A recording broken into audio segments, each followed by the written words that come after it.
जय श्री ओम नमः सिद्धेभ्यः। जय श्री महावीराय नमः।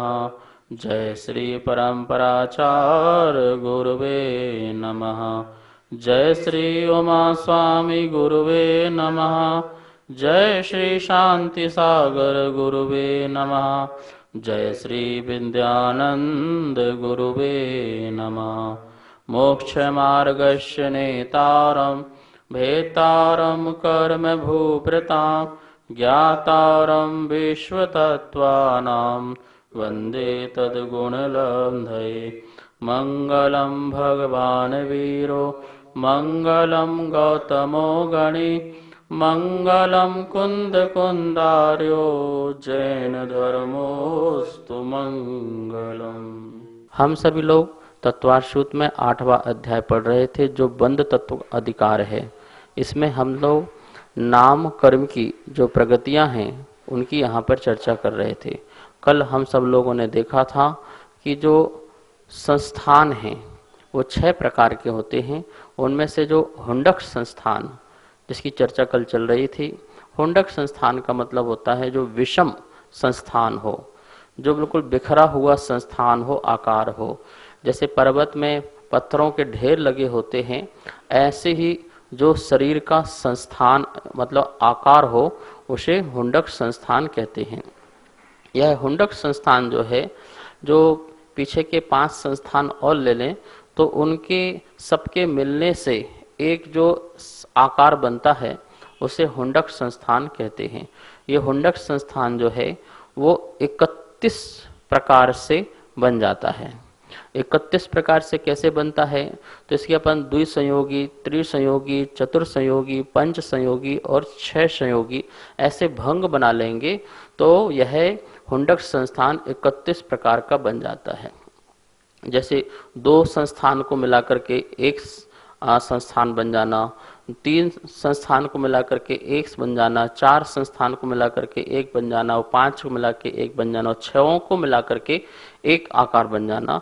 इस प्रकार से ये हुंडक संस्थान के 31 भेद हो जाते हैं। द्विसंयोगी संस्थान जो हैं अपन मिला के बनाएंगे तो वो 5 बन जाएंगे।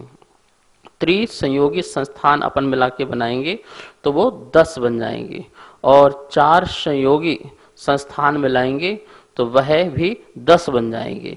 5 संयोगी संस्थान मिलाकर के अपन आकार बनाएंगे तो वो 5 ही बन पाएंगे और 6 संयोगी में कितना बन पाएंगे? 1 ही, क्योंकि 6 ही संस्थान है, सबको मिला के 1 बनाएंगे तो वो 1 ही भंग बन पाएगा। इस प्रकार से कुल 31 भंग जो हैं इन 6 संस्थानों के बन जाते हैं और ये सभी हुंडक संस्थान कहलाते हैं। तो यहाँ पर अपन ने देखा कि ये हुंडक संस्थान जो है, एक इंद्रिय जो जीव हैं उनमें इस प्रकार का ये हुंडक संस्थान पाया जाता है और भी जो विकलेंद्रीय जीव हैं उनमें भी यह हुंडक संस्थान पाया जाता है। यद्यपि उन 2 इंद्रिय, 3 इंद्रिय, 4 इंद्रिय जीवों में इस प्रकार से उनके आँख नाक कान यथा स्थान में अपन को प्राप्त हो सकते हैं, लेकिन शरीर विषम होने के कारण वह भी हुंडक संस्थान में ही कहलाता है। किन किन जीवों के कौन कौन से संस्थान होता है ये भी हमें आगम से ज्ञात होते हैं कि हमें भवनवासी से लेकर के शर्वार सिद्धि तक के देव, मतलब भवनवासी, बेंतर, ज्योतिष और वैमानिक, ये सभी जो देव हैं इनके नियम से सम चतुरस नाम का संस्थान होता है। जो पहला संस्थान है वह होता है। भोगभूमि के जो मनुष्य हैं और त्रियंश हैं उनका जो शरीर का जो आकार है वो भी सम चतुरस संस्थान होता है। 7 जो नारकी जीव हैं उनके नियम से हुंडक संस्थान होता है। जो 6वें नंबर का जो संस्थान है, आकार है, वो नारकी जीव का होता है, मतलब बेढंग होता है। त्रियंश अपर्याप्तक और मनुष्य जो हैं अपर्याप्तक, उनके भी एक ही संस्थान होता है, वह भी हुंडक संस्थान हुआ करता है। एक इंद्रिय, विकलेंद्रिय जो जीव हैं उनके भी नियम से एक हुंडक संस्थान ही होता है। सामान्य मनुष्य और सामान्य जो त्रियंश हैं उनके जो है 6 संस्थान हो सकते हैं। सामान्य मनुष्य हैं और सामान्य त्रियंश हैं, उनके कोई सभी 6 में से कोई भी सभी एक संस्थान हो सकता है। जो 13वें गुण स्थानवर्ती जो केवली हैं उनके 6 संस्थान का उदय नहीं है, उनका भी एक ही सम चतुरस्र संस्थान ही कहलाता है। इस प्रकार से और भी अपन लगा लें, जैसे तीर्थंकर है, बलभद्र है, नारायण है, प्रतिनारायण है, चक्रवर्ती है, इन सबके नियम से सम चतुरस्र नाम का संस्थान पाया जाता है। तो अपन ने यहाँ पर देखा कि 3 चीजों को, संस्थान, बंधन, संघात और संस्थान, ये तीनों चीजें एक दूसरे से जुड़ी हुई हैं। बंधन, संघात और संस्थान। बंधन मतलब जो बिखरा हुआ जो सामान है उसको बांध देना, ये बंधन है। ऊपर से उसको लेप कर देना, चिकनाहट कर देना, चिक्कण कर देना, तो इसे कहते हैं अपन संघात। और संस्थान, उसको एक आकार देना, आकार देना, वो क्या कहलाता है? संस्थान। जैसे मट्टी पड़ी हुई है, बिखरी पड़ी हुई है, तो ये हो गया, इसको अपन ने एक से जोड़ा तो ये हो गया बंधन। ऊपर से उसको चिकना कर दिया मिट्टी को, तो ये हो गया संघात। और उसमें अब थोड़े से अपन ने आकार दिए, नाक आँख कान बना दिए, तो हाथ पैर बना दिए उस मिट्टी में, तो ये हो गया संस्थान।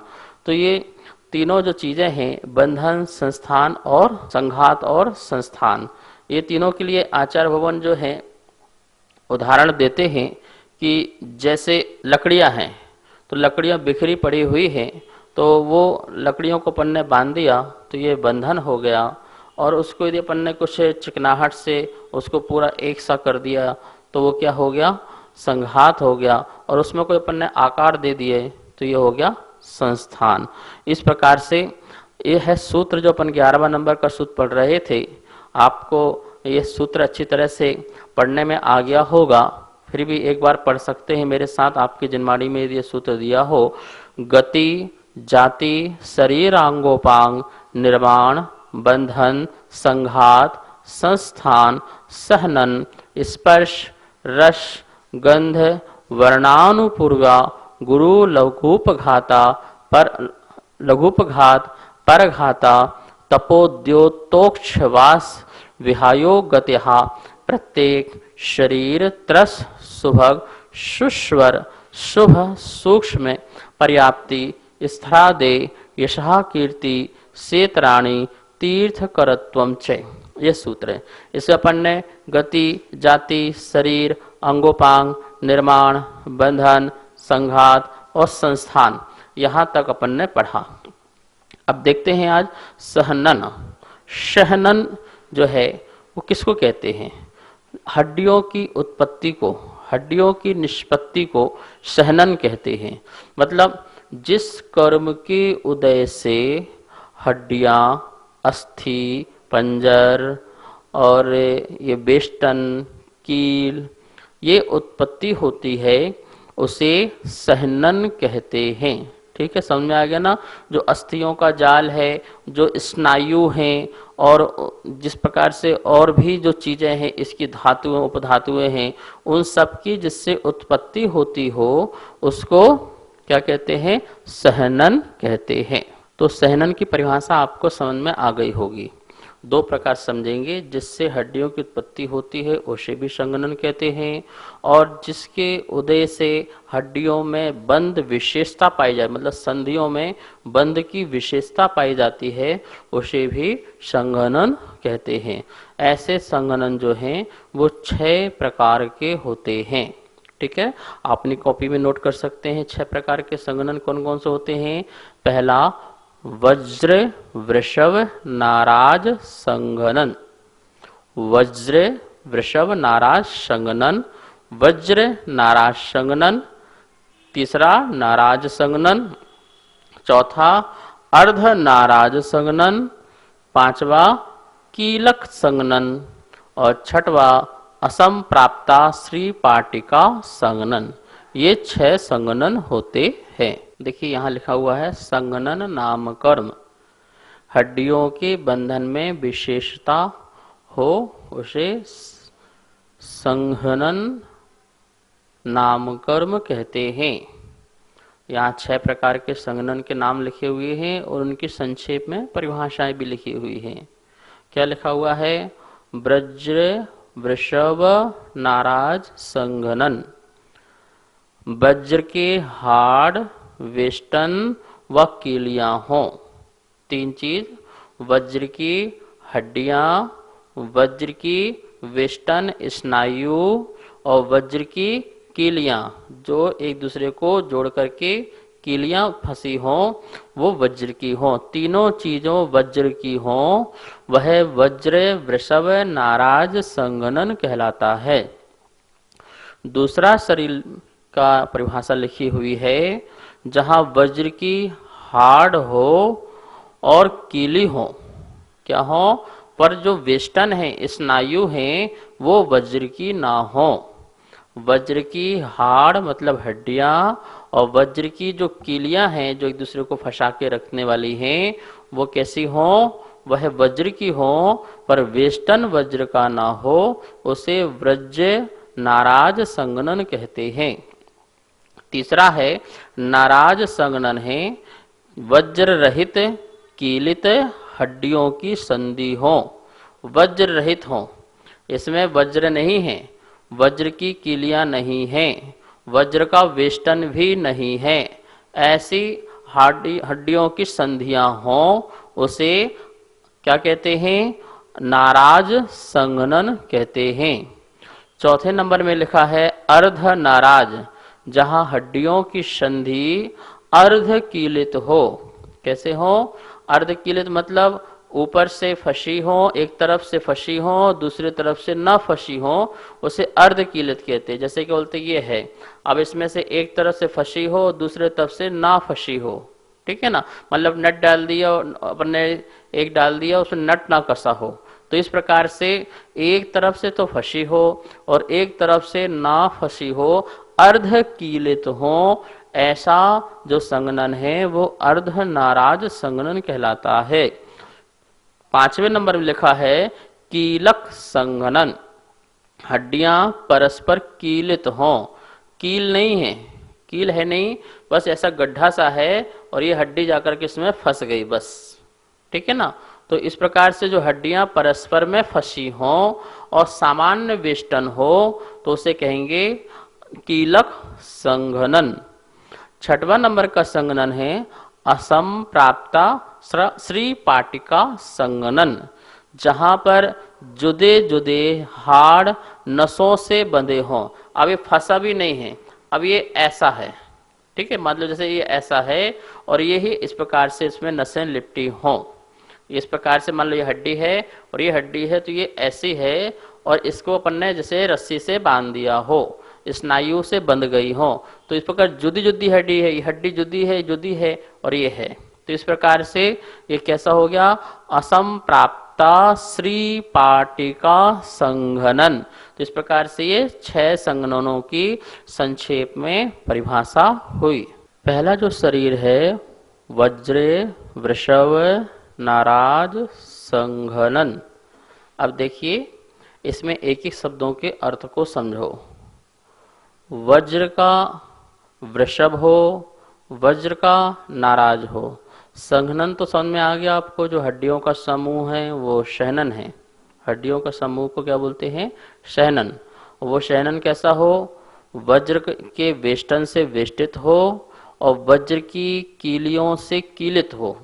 तो यहाँ पर जो वृषभ है वह वृषभ किसे कहते हैं, वेष्टन को, स्नायुओं को, तो स्नायुओं के वलय से वेष्टित हो, ऐसा वह वेष्टन हो। कैसा वेष्टन हो, वज्र, वज्र किसे कहते हैं, जो कभी टूटे फूटे ना, अलग ना हो। जिस प्रकार किसी वज्र का लेप कर दिया जाए तो वह वज्र हट नहीं सकता है। एक वज्र अस्त्र होता है, उसको जहां पर पटक दिया जाए तो वह वस्तु चूर चूर हो जाएगी, पर वज्र जो है उसको नुकसान नहीं होता है। जैसे मान लो कि लोहे का घन, अपन घन से घनपात करो तो क्या होगा, वहां की वस्तु में कुछ अंतर आएगा पर घन में कोई अंतर नहीं आएगा। ऐसे ही वो वज्र की तरह जो वेष्टन हो, मतलब कि स्नायु हो जिसके बंधन से हड्डी बंधी है, और जो कीली, कीली से कीलित, जैसे प्रकार अपन कीलियां होती हैं दीवालों में ठोकते हैं, तो वो मजबूत कीली, तो वो हड्डी की ऐसी कीलियां जो हैं वो भी कैसी हैं, वज्र की तरह हैं, जो टूटती नहीं हैं, जिनमें दरार नहीं आती है, जिनका फ्रैक्चर नहीं होता है, तो इस प्रकार की कीलियां और अस्थियां मतलब हड्डी भी वज्र की हों, तो तीनों में लगा लेंगे, वृषभ के साथ भी और नाराज के साथ भी और संगनन के साथ, तीनों के साथ वज्र लगा लो कि हड्डियां भी वज्र की होना चाहिए, और वह हड्डियों के ऊपर जो वेष्टित जो वृषभ है वह वृषभ भी किसका होना चाहिए, वह भी वज्र का होना चाहिए। और वो हड्डियां जो एक दूसरे से फंसी हुई हैं, उसके बाद उसमें जो कील है वो कील भी कैसे होना चाहिए, वो भी वज्र की होना चाहिए। वो पहला नंबर का शहनन कहलाता है। ठीक है ना। तो इस प्रकार से आचरण कह रहे हैं कि वो वज्र के समान अभेद, जिसको भेदा ना जा सके, जिसके भेद ना किए जा सके, जिसको पृथक ना किया जाए, जिसको अलग ना किया जा सके, जिसके टुकड़े ना किए जा सके, ऐसा अभेद वह वज्र की हड्डियां, वह वज्र का वेष्टन स्नायु बंधन और वही वज्र की कीलियां जिसमें पाई जाती हैं, जिस कर्म के उदय से जिस जीव को, उसे व्रज वृषभ नाराज संगनन शरीर कहते हैं। ठीक है, आपको समझ में आ गया ना। इसका अर्थ है बिल्कुल व्रज वृषभ नाराज, व्रज का वृषभ, वज्र का नाराज, नाराज मतलब कीली, वृषभ मतलब स्नायु और संगनन मतलब हड्डियां। तो वज्र की वृषभ हो, वज्र का नाराज हो मतलब कीली हो, और वज्र का हड्डियां हो, ये तीनों वज्र वज्र की हो, उसे कहते हैं वज्र वृषभ नाराज संघनन। ठीक है ना। पहला वाला जो शरीर है वज्र वृषभ नाराज संघनन जो शरीर है वो किसको होता है, तो शास्त्रों में बताया है कि यह जो शरीर है भोग भूमि के जो मनुष्य हैं और त्रियंच हैं, जितने भी भोग भूमि के मनुष्य हैं और त्रियंच हैं, उनको यह शरीर की प्राप्ति होती है। उनको नियम से यह शरीर होता है। पहला नंबर वाला, पहला वाला जो सहनन है होता है। संयोग केवली, जो तीर्थंकर हैं, केवली हैं, केवलत्व को प्राप्त हैं, ऐसे संयोग केवली को भी यह ब्रज वृषभ नाराज संगनन जो है शरीर होता है। 5 अनुत्तरों में उत्पन्न होने वाले मनुष्यों के, ऐसे मनुष्य जो 5 अनुत्तर में उत्पन्न होंगे, ठीक है ना, जो आप 5 अनुत्तर कहाँ पर हैं, जो 16 स्वर्गों के ऊपर 9 ग्रीवक हैं, उनके ऊपर 9 अनुदिश हैं, उनके ऊपर 5 अनुत्तर हैं। तो 5 अनुत्तर में जो भी देव उत्पन्न हो रहे हैं, तो वो देव जो उत्पन्न हो रहे हैं, तो उन मनुष्यों के, जिन मनुष्यों ने साधना करके मुनि बन करके कठोर साधना की है, उनके पास ये शरीर था, इसके प्रभाव से वो वहां पर उत्पन्न हुए। कहां पर? 5 अनुत्तर विमानों में उत्पन्न हुए। और ऐसा कोई मनुष्य, ऐसा कोई त्रियंच है जो 7वें नरक में उत्पन्न होता है। कहां पर? 7वें नरक उत्पन्न होता है। तो 7वें नरक में उत्पन्न होने के लिए मनुष्य के पास या त्रियंच के पास ब्रज वृषभ नाराज संगनन शरीर होना चाहिए। वही मनुष्य, वही त्रियंच 7वें नरक में जाकर के जन्म लेता है। इस प्रकार से और भी अपन ये शरीर के बारे में जानें किन किन को होता है। जितने भी चक्रवर्ती होते हैं उन समस्त चक्रवर्तियों को ब्रज वृषभ नारायण संगनन शरीर होता है। जितने भी महापुरुष होते हैं, 9 बलदेव हैं, 9 नारायण हैं, 9 प्रति नारायण हैं, उनको भी यह ब्रज वृषभ नारायण नाम का शहनन होता है। 14 कुलकर जितने भी हैं उनको भी यह शरीर पहला वाला होता है। और जो 5 छपक हैं, छपक मतलब जो 8वें, 9वें, 10वें, 11वें और 12वें गुण स्थानवर्ती वाले जो छपक हैं, जो छपक श्रेणी चल रहे हैं, उनको भी नियम से ब्रज वृषभ नारायण संगनन शरीर होता है।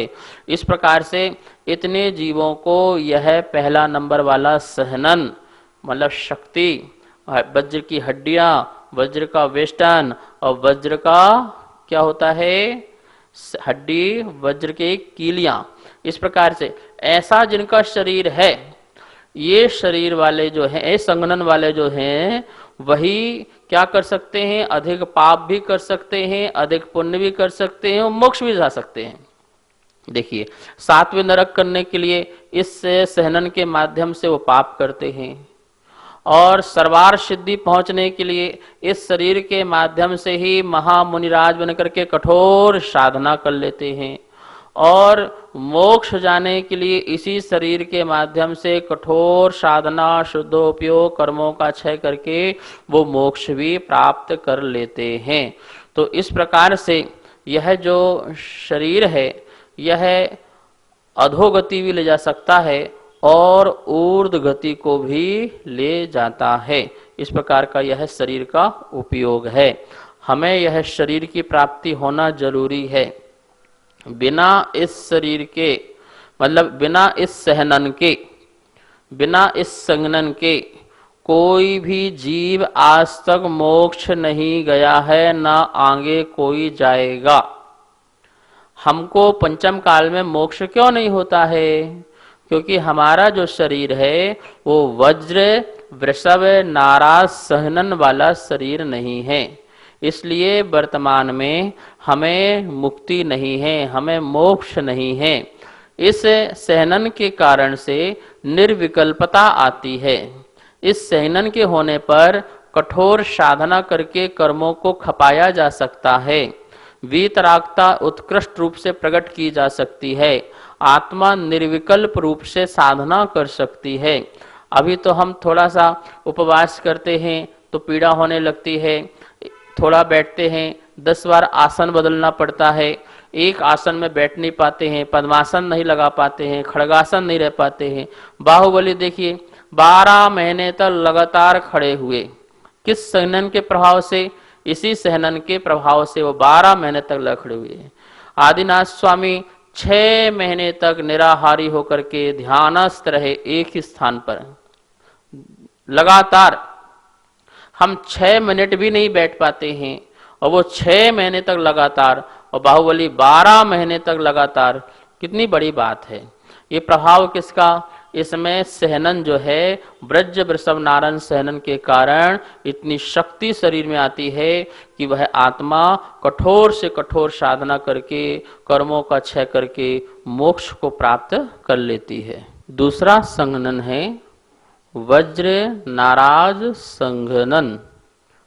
ध्यान से पढ़िए, वज्र नाराज सहनन। अब इसमें क्या है?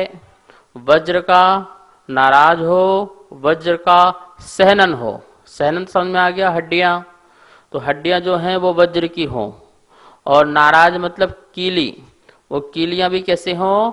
वज्र की हों। मतलब कि ये जो फंसी हुई हों और जो कीलियां हों वो भी वज्र की हों, लेकिन जो ऊपर से जो स्नायु का वेष्टन है वो कैसा हो? वो सामान्य हो, वो वज्र का ना हो, वह सामान्य रूप से हो। ऐसा जो शरीर का सहनन होता है उसे वज्र नाराज सहनन कहते हैं। जो वज्र शब्द है वो नाराज के साथ भी लगाया अपन ने, सहनन के साथ भी लगाया, तो दोनों समझ में आ गया। सहनन जिसमें क्या बोलते कि हड्डियां वज्र की हो, नाराज मतलब कीली भी हड्डी की हो, कीली भी वज्र की हो, लेकिन जो वेष्टन है जो उससे बंधी हुई है स्नायु से, नसों से, वो सामान्य हो, उसे वज्र नाराज सहनन कहते हैं। इस प्रकार से इसमें क्या हुआ कमी? एक चीज की कमी हो गई। 2 चीज तो वज्र की है, लेकिन एक चीज जो है, जो वृषभ है, जो वेष्टन से वेष्टित है, वह कैसा है? वह जो है सामान्य है। इस बात को यहाँ पर ध्यान रखना। तो जिस कर्म के उदय से जिस जीव के शरीर की हड्डियां वज्र की हों, उसका जो कीलियां हैं वो वज्र की हों, किंतु जो वेष्टन है, वृषभ है, वह सामान्य हो, उसे वज्र वृषभ वज्र नाराज सहनन कहते हैं। तीसरा सहनन है नाराज सहनन। नाराज मतलब कीलियां, जिसमें हड्डियों में कीलियां हों। अब यहाँ पे वज्र का विशेषण हट गया, यहाँ पे आगे वज्र नहीं लगा, तो इसका मतलब है हड्डियां भी वज्र की नहीं हैं, कीलियां भी जो हैं वो वज्र की नहीं हैं, और जो वेष्टन है वो भी वज्र का नहीं है। तीनों ही सामान्य हैं, हड्डियां भी सामान्य हैं और इसमें लगने वाली जो कीलियां हैं वो भी सामान्य हैं, और जो वेष्टन हैं वो भी सामान्य हैं, वज्र का नहीं है। ऐसा जो सहनन है वह नाराज संगनन कहलाता है। तो कह सकते हैं जिस कर्म के उदय से वज्र रहित हड्डियां, वज्र रहित जो वेष्टन और वज्र रहित कीलियां, मतलब सामान्य हड्डियां, सामान्य वेष्टन और सामान्य कीलियां जिसमें होती हैं वह नाराज सहनन कहलाता है। ये जो तीनों शरीर अपन में पड़े हैं, वज्र, वृषभ, नाराज सहनन, वज्र, नाराज सहनन और नाराज सहनन, ये तीनों की तीनों जो शरीर के सहनन हैं ये शुभ माने गए हैं, शुभ रूप से हैं। और इसके बाद जो तीन जो और सहनन हैं उन्हें अशुभ माना गया है। यह तीनों प्रकार का जो शरीर है वर्तमान में पंचम काल में इनका अभाव है।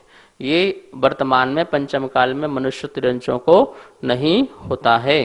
जो अशुभ सहनन है वही पंचम काल में हुआ करता है। अब तीन सहनन इसमें और बचे हैं, अर्धनाराज, कीलक और असम प्राप्ता श्रीपाटिका संगनन। इसकी चर्चा जो है अपन कल करेंगे। आज का स्वाध्याय यहीं संपन्न करते हैं। आइए माँ जनवाणी की स्तुति करते हैं। जावाणी के ज्ञान से सुजे लोकालो, सो वाणी मस्तक धरो सदा देत हो धो। हे जिनवाणी भारती तो हे जपो दिन रेन, जो तेरी सरना धरे सो पावे सुख चैन। सभी को बहुत बहुत मंगल आशीर्वाद। सभी को सादर जय जिनेन। आप सभी के सहयोग से तत्वार सूत्र जी की पुस्तकें निरंतर छपती जा रही हैं। तत्वार सूत्र जी के 5वें अध्याय की पुस्तक छप के आ चुकी है तथा छठे अध्याय की पुस्तकें छपवाने में आप अपना सहयोग दे सकते हैं। आप सभी जैन पाठशाला का आनंद ले रहे हैं तथा ज्ञानार्जन कर रहे हैं। जैन पाठशाला निरंतर इसी प्रकार चलती रहे, इसके लिए आप जैन पाठशाला के पुण्यार्जक बन सकते हैं। 1 महीने के लिए, 3 महीने के लिए, 6 महीने के लिए अथवा 1 वर्ष के लिए आपके नाम तथा फोटो पारस चैनल के माध्यम से प्रसारित किए जाएंगे।